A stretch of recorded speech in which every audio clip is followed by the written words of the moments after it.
ការប្រើប្រាស់ verb to be ហ្នឹងទី1គេនិយាយអំពីឈ្មោះចានិយាយអំពីឈ្មោះឧទាហរណ៍ថាmy name is ចាអញ្ចឹងយើងប្រើ is ហ្នឹងហើយវាគឺជា verb to be ហ្នឹងចានិយាយអំពីអាយុចានិយាយអំពីអត្តសញ្ញាណទីតាំងម៉ោងកាលបរិច្ឆេទការប្រើប្រាស់ verb to be នេះគឺមានចាយើងដឹងហើយថា verb to be វាមាន am មាន is ហើយនឹងមាន are ចាចឹង am នេះយើងប្រើជាមួយនឹង subject ហ្នឹងគេហៅថាប្រធាន I ចាចឹង am យើងប្រើជាមួយនឹង I ឧទាហរណ៍ថា I am a teacher ចាចឹងយើងប្រើជាមួយនឹងI នេះយើងប្រើជាមួយនឹង am នេះឯងចាចឹង I am a teacher យើងឧទាហរណ៍ទី1នេះចាទី2នេះ is ចា is នេះយើងប្រើជាមួយនឹង subject មាន3មាន he she and it ចាចឹង subject ចានេះគេហៅថា subject pronoun ឬក៏ចាប្រធានសព្វនាមប្រធានចាចឹង is ហ្នឹងគឺប្រើជាមួយនឹងប្រធាន3នេះមាន he she and it ចាហើយនឹងចំក្រោយនេះគឺ are យើងប្រើជាមួយនឹងចាប្រើជាមួយនឹង subject you we and they ចាវាមាន3ចាចឹង are យើងប្រើជាមួយនឹង you we and they ជម្រាបសួរបងប្អូនអ្នកសិក្សាភាសាអង់គ្លេសទាំងអស់គ្នាចាថ្ងៃនេះអ្នកគ្រូនឹងបង្រៀនមេរៀនថ្មីដល់បងប្អូនទាំងអស់គ្នាគឺយើងរៀនអំពីមូលដ្ឋានគ្រឹះចាមូលដ្ឋានគ្រឹះវេយ្យាករណ៍ចាអញ្ចឹងក្នុងមេរៀនទី1នេះយើងនឹងរៀនអំពី verb to be អញ្ចឹងយើងត្រូវការចេះវេយ្យាករណ៍នៃមូលដ្ឋានគ្រឹះនេះឯងចាអញ្ចឹងយើងរៀនមេរៀន verb to be នេះទាំងអស់គ្នាចាចឹងwhat is verb to be ចាអញ្ចឹងខ្មែរយើងបកប្រែថាតើអ្វីទៅជា verb to be ហ្នឹងចា verb to be ហ្នឹងមានន័យដូចម្ដេចចាអញ្ចឹងមុននឹងយើងរៀនវេយ្យាករណ៍ verb to be នេះយើងត្រូវស្គាល់និយមន័យរបស់វាសិនចាថាតើ verb to be ហ្នឹងគឺវាមានអត្ថន័យបែបម៉េចចាអញ្ចឹង verb to be នេះគឺជាកិរិយាសព្ទដែលគេប្រើចាសម្រាប់ពិពណ៌នាអំពីអ្វីមួយឬក៏នរណាម្នាក់ចាហើយពាក្យថា be ហ្នឹងគឺប្រែថាគឺឬក៏ជាចាអញ្ចឹងនេះគឺជានិយមន័យរបស់ verb to be ចាអញ្ចឹងយើងចូលមើលការប្រើប្រាស់ verb to be ហ្នឹងការប្រើប្រាស់ verb to be ហ្នឹងទី1គេនិយាយអំពីឈ្មោះចានិយាយអំពីឈ្មោះឧទាហរណ៍ថាmy name is ចាអញ្ចឹងយើងប្រើ is ហ្នឹងហើយវាគឺជា verb to be ហ្នឹងចានិយាយអំពីអាយុចានិយាយអំពីអត្តសញ្ញាណទីតាំងម៉ោងកាលបរិច្ឆេទហើយនឹងផ្សេងទៅទៀតចាវាមានច្រើនជាងនេះទៅទៀតតែអ្នកគ្រូរៀបរាប់5ចំណុចនេះយកមកបង្ហាញបងប្អូនទាំងអស់គ្នាចាអញ្ចឹងយើងប្រើ verb to be នេះគឺដើម្បីនិយាយអំពីឈ្មោះអាយុអត្តសញ្ញាណទីតាំងម៉ោងនិងកាលបរិច្ឆេទការប្រើប្រាស់ verb to be នេះអញ្ចឹងការប្រើប្រាស់ verb to be នេះគឺមានចាយើងដឹងហើយថា verb to be វាមាន am មាន is ហើយនឹងមាន are ចាអញ្ចឹង am នេះយើងប្រើជាមួយនឹង subject ហ្នឹងគេហៅថាប្រធាន I ចាអញ្ចឹង am យើងប្រើជាមួយនឹង I ឧទាហរណ៍ថា I am a teacher ចាអញ្ចឹងយើងប្រើជាមួយនឹងI នេះយើងប្រើជាមួយនឹង am នេះឯងចាអញ្ចឹង I am a teacher យើងឧទាហរណ៍ទី1នេះចាទី2នេះ is ចា is នេះយើងប្រើជាមួយនឹង subject មាន3មាន he she and it ចាអញ្ចឹង subject ចានេះគេហៅថា subject pronoun ឬក៏ចាប្រធានសព្វនាមប្រធានចាអញ្ចឹង is នេះគឺប្រើជាមួយនឹងប្រធាន3នេះមាន he she and it ចាហើយនឹងចំក្រោយនេះគឺ are យើងប្រើជាមួយនឹងចាប្រើជាមួយនឹង subject you we and they ចាវាមាន3ចាអញ្ចឹង are យើងប្រើជាមួយនឹង you we and they ចាអញ្ចឹងការប្រើប្រាស់នេះគឺខុសគ្នាយើងត្រូវរៀនចំណាំវាមួយ am យើងចំណាំថាប្រើជាមួយនឹង subject I is យើងចំណាំថាប្រើជាមួយ he she and it ចា are នេះយើងប្រើជាមួយនឹង you we and they ចាអញ្ចឹងយើងត្រូវចំណាំយើងត្រូវចាំការប្រើប្រាស់វានេះព្រោះកាលណាដែលយើងអត់ចាំពីរបៀបប្រើប្រាស់នេះទេយើងបង្កើតសំណង់ប្រយោគគឺខុសចាគឺអត់ត្រូវតាមក្បួនរបស់ ការប្រើប្រាស់របស់វានេះទេចាចឹងយើងចូលមើលនេះគឺជាចានេះដូចអំបញ្ញមិញដែរតែមិញជាភាសាខ្មែរនេះជាភាសាអង់គ្លេសនេះគេហៅថា subject ចា subject យើងដឹងហើយថាវាមាន7មាន I you we they he she and it ចា subject ហើយនេះ verb to be form នេះហើយនឹងនេះទម្រង់កាត់ចាទម្រង់សរសេរកាត់ចានេះគឺវាស្តៀងនឹងអំបញ្ញមិញដែរដែលអ្នកគ្រូបានបង្រៀនមិញចាចឹងនេះគឺជា singular មានន័យថាឯកវចនៈចឹងឯកវចនៈវាមាន subject I you we sorry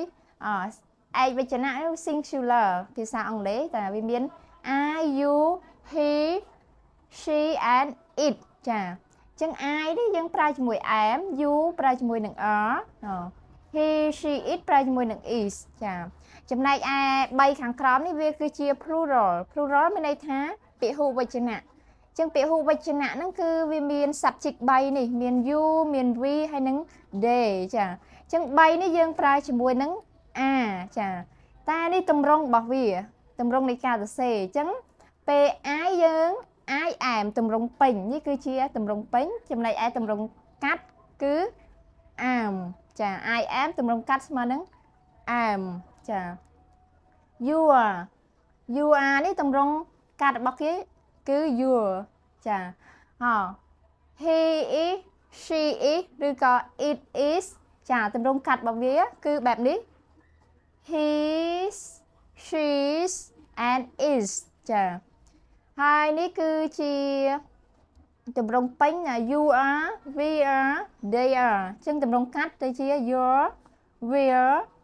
their ចាចឹងនេះគឺជាទម្រង់នៃការប្រើប្រាស់វាទម្រង់ពេញហើយនិងទម្រង់កាត់ចាចឹងយើងចូលមើលទម្រង់វាមួយចឹងទម្រង់នៅទីនេះគឺវាមាន3ទម្រង់ចានៅក្នុងវេយ្យាករណ៍គឺវាមាន3ទម្រង់វាមានទម្រង់ស្របទម្រង់បដិសេធហើយនិងទម្រង់សំណួរចឹងទី1នេះយើងចូលមើលទម្រង់ស្របចាទម្រង់ស្របគឺមានទម្រង់បែបម៉េចចាទម្រង់ស្របនេះគឺទី1គឺ subject plus នេះមានន័យថាបូក verb to be បូកចុចនេះមានន័យថា object ចាចឹងយើងដឹងហើយថា subject វាមាន7មាន I you we they he she and is ចា subject verb to be យើងដឹងហើយវាមាន am is and are ចាបូកនឹង object ចាចុចនេះមានន័យថា object ចឹងយើងមើលឧទាហរណ៍មើលចាឧទាហរណ៍ថា I am a girl ចា I am a girl នេះមានន័យថានេះទម្រង់នេះ subject នេះគឺ I នេះឯងចា am នេះគឺជា verb to be អញ្ចឹង I យើងប្រើជាមួយនឹង am អញ្ចឹង a girl នេះវាគឺជា object ចាអញ្ចឹងវាទៀត she is my friend ចាអញ្ចឹងshe នេះយើងប្រើជាមួយនឹង is ចាអញ្ចឹង she នេះគឺជា subject នេះចា subject នេះគឺ she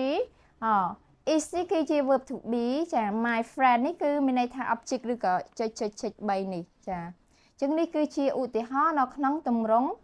ង់ស្របចាអញ្ចឹងយើងចូលមើលទម្រង់បដិសេធមើលទម្រង់បដិសេធគឺចាគឺ s ចាអ្នកគ្រូសេ s នេះគឺមានន័យថា subject ចាដោយសារតែអ្នកគ្រូសេទម្រង់កាត់ s នេះមានន័យថា subject ខ្មែរយើងហៅថាប្រធានចាបូកចាបូកនឹង plus verb to be ចា verb to be គឺ am is are នឹងឯងចាបូក not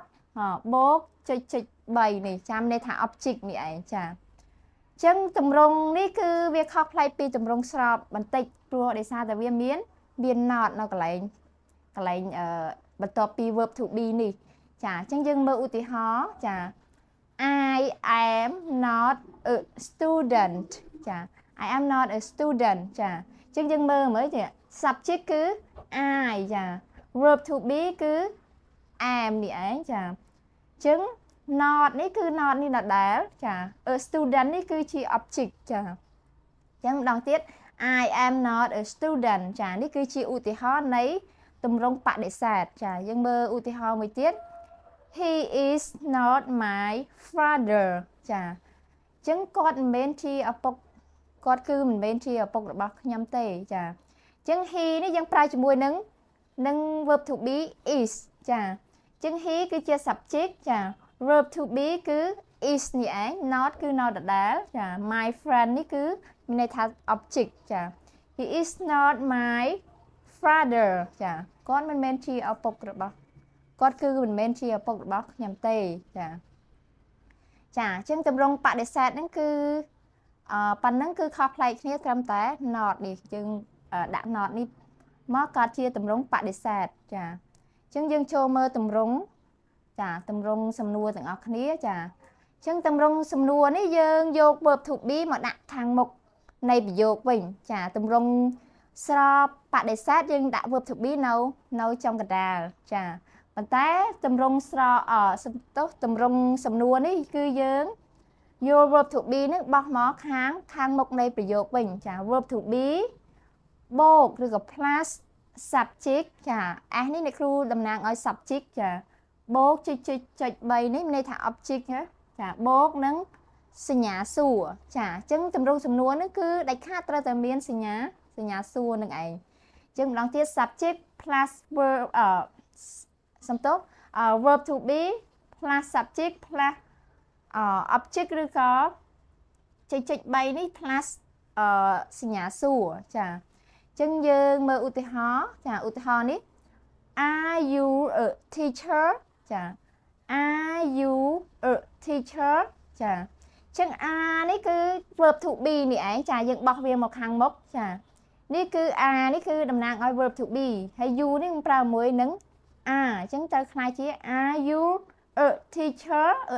នេះមានន័យថាកន្លែងចុច3នឹង object កន្លែងនេះហើយនឹងសញ្ញាសួរនៅទីនេះចាអញ្ចឹងអ្នកគ្រូប្រៀបធៀបឲ្យយើងមើលមួយហើយងាយស្រួលយល់ទេអត់ពិបាកទេកន្លែងនេះចា verb to be គឺ are subject គឺ you នេះ a teacher មានន័យថាកន្លែងចន្លោះ3នេះហើយនឹងសញ្ញាសួរចា are you a teacher ចាតើអ្នកគឺជាគ្រូបង្រៀនឬចាចឹងបើយើងឆ្លើយចាខ្ញុំគឺជាគ្រូបង្រៀនយើងឆ្លើយថា yes I am ចាបើ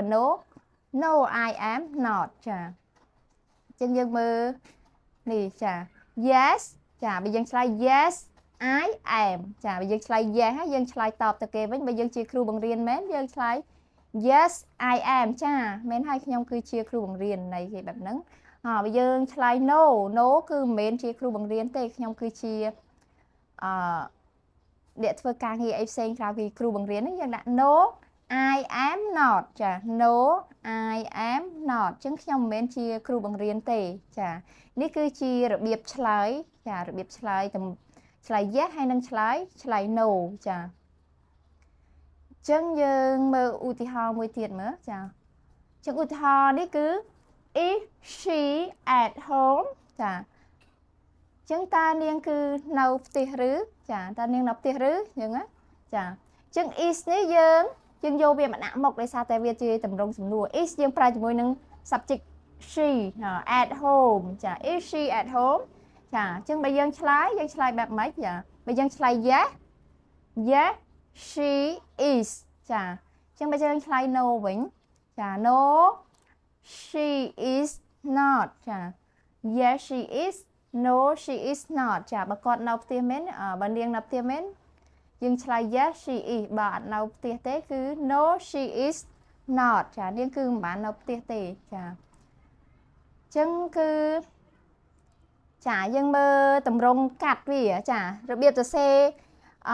no she is not នេះវាគឺជាតម្រងពេញ is not នេះតម្រងពេញចាបើយើងសរសេរជាតម្រងកាត់វិញចា no she isn't ចានាងគឺមិនបាននៅផ្ទះទេអញ្ចឹងន័យវាដូចគ្នាប៉ុន្តែនេះគឺជាតម្រងពេញហើយនេះគឺជាតម្រងកាត់ចាអញ្ចឹងមេរៀនវេយ្យាករណ៍verb to be ហ្នឹងគឺចាប់ទៅត្រឹមប៉ុណ្្នឹងចាយើងនឹងជួបគ្នានៅមេរៀនវេយ្យាករណ៍បន្តទៀតចា